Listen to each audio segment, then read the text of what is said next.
While I'm drinking my second cup of coffee for the day, I thought I will share what lessons I learned during my first car camping trip ever.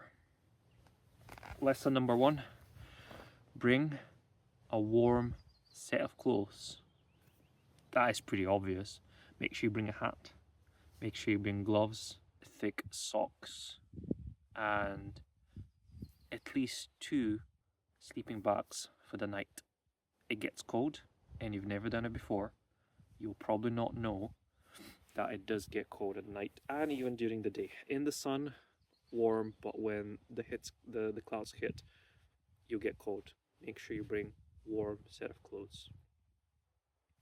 Lesson number two, in terms of cooking, bring a propane butane or butane propane gas canisters and a compatible stove. Um, the cheap camping stoves you see out there in Tesco, Asda, Aldi, Decathlon, the bigger ones with the canisters.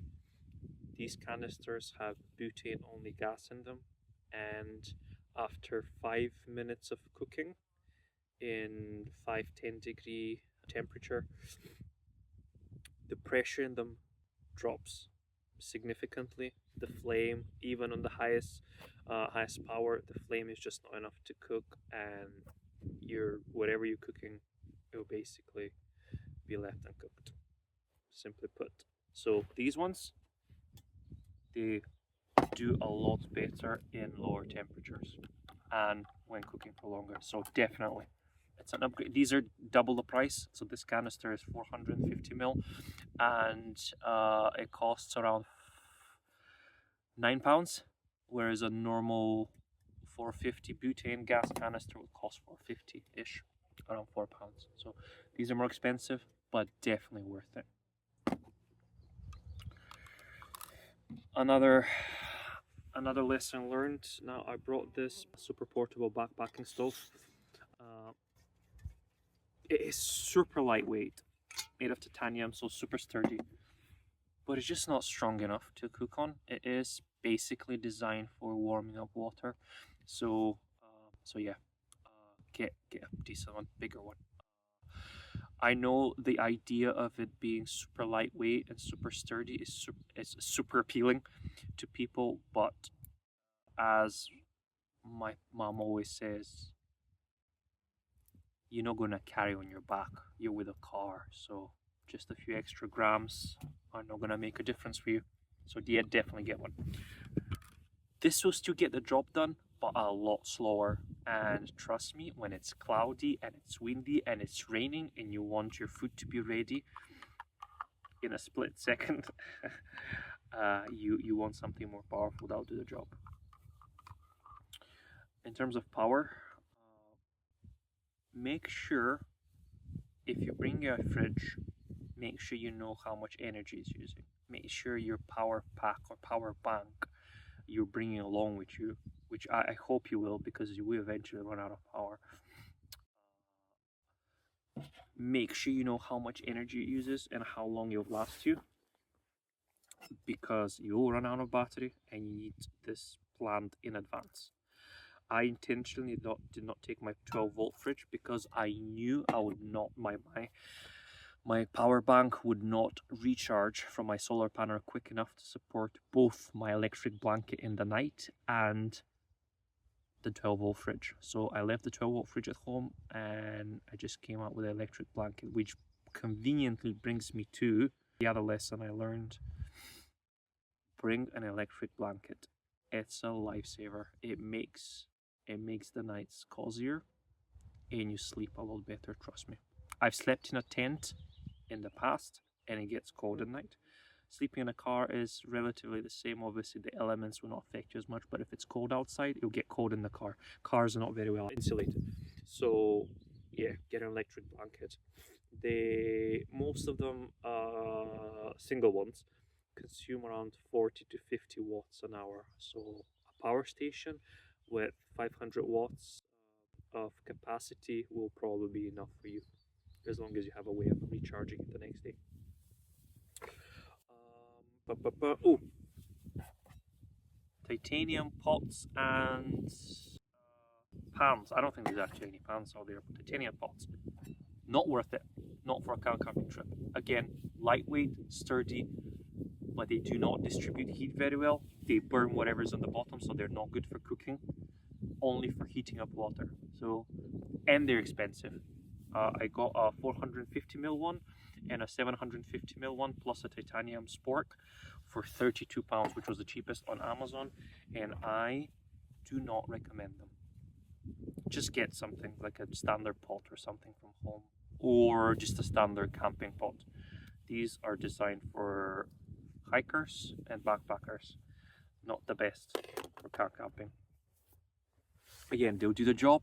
You can't really cook in them. You can only boil water, and even warming up milk in them, it'll burn the milk. So it's not ideal. Solar panels are not a gimmick. Solar panels are doing a pretty good job at recharging your battery. So if you can, bring one. The one I have is a 160 watt solar panel, which is doing a pretty decent job at recharging my 750 watt power station. Even in the shade, even in cloudy conditions, they're still absorbing power. So definitely would they upgrade. They're expensive these days, so I don't know, it's up to you. Food. Bring more food than you think you will need, just in case. You never know. I took, I think, 4-ish extra packs of pot noodles, which obviously can last me a whole day, pretty much. Even in emergencies, it can last me a few days if anything happens. So yeah, bring more food than you need. Vegetables and fruits for a couple of days of car camping, they'll be fine.